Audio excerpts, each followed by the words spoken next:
এখানে মা কালীর মূর্তির উচ্চতা প্রায় 21 ফুট। নৈহাটির অরবিন্দ রোডে ধর্মশালার বড় কালী ঠাকুরকেই স্থানীয় বাসিন্দারা বড় মা বলে ডাকেন। হ্যাঁ, ঠিক ধরেছেন, নৈহাটির বড় মা নামেই পূজিত হন 14 হাত লম্বা এই কালী। শোনা যায় আজ থেকে প্রায় 95 বছর আগে সূচনা হয়েছিল এই পুজোর। শুধুমাত্র উচ্চতাতেই নয়, মাহাত্ম্যেও বিশাল নৈহাটির বড় মা। আজ কালী পুজো। আসুন নৈহাটির বড় মায়ের পুজোর ইতিহাস জেনে নিই আমরা আজকের এই ভিডিওতে।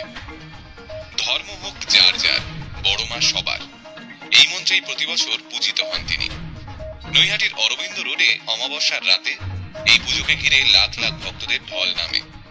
কিন্তু কিভাবে শুরু হয়েছিল এই বড় মায়ের পুজো, সেই উত্তর জানতে গেলে আমাদের পিছিয়ে যেতে হবে বেশ অনেকগুলো বছর। আজ থেকে প্রায় 90 বছর আগে স্বর্গীয় ভবেশ চক্রবর্তী এবং তার 4 বন্ধু মিলে ভাঙা রাস দেখতে গিয়েছিলেন। আর সেখানে গিয়েই রাধাকৃষ্ণের বিশালাকার মূর্তি দেখে তারা অত্যন্ত বিস্মিত হয়ে যান।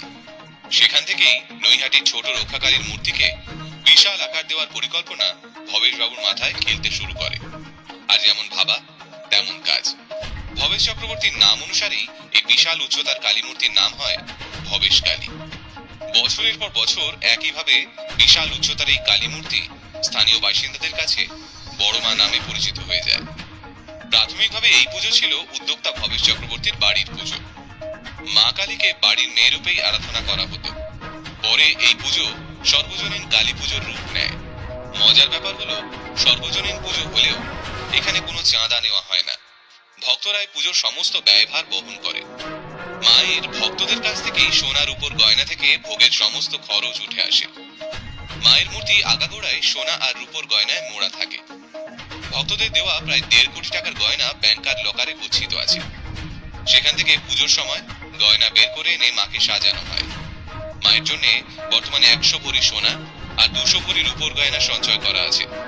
তবে বিসর্জনের আগে সেই গয়না খুলে রেখে মাকে সাজানো হয় ফুলের গয়নায়।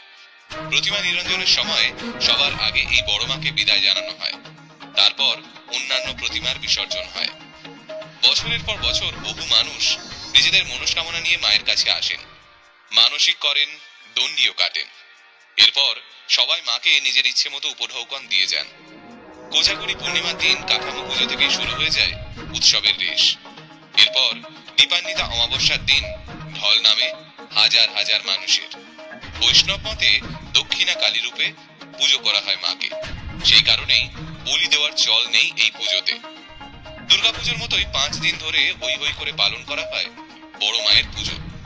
শুরুর দিকে কয়েকজন শক্তিশালী মানুষের কাঁধে চেপে এই বিশালাকৃতি মূর্তি বিসর্জনে যেত।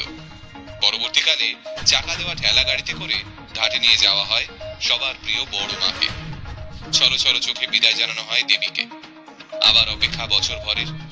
আপাতত মা এসেছেন, সেই আনন্দটুকু নিয়েই কাটুক উৎসবের মুহূর্তগুলো। শুভ দীপাবলি।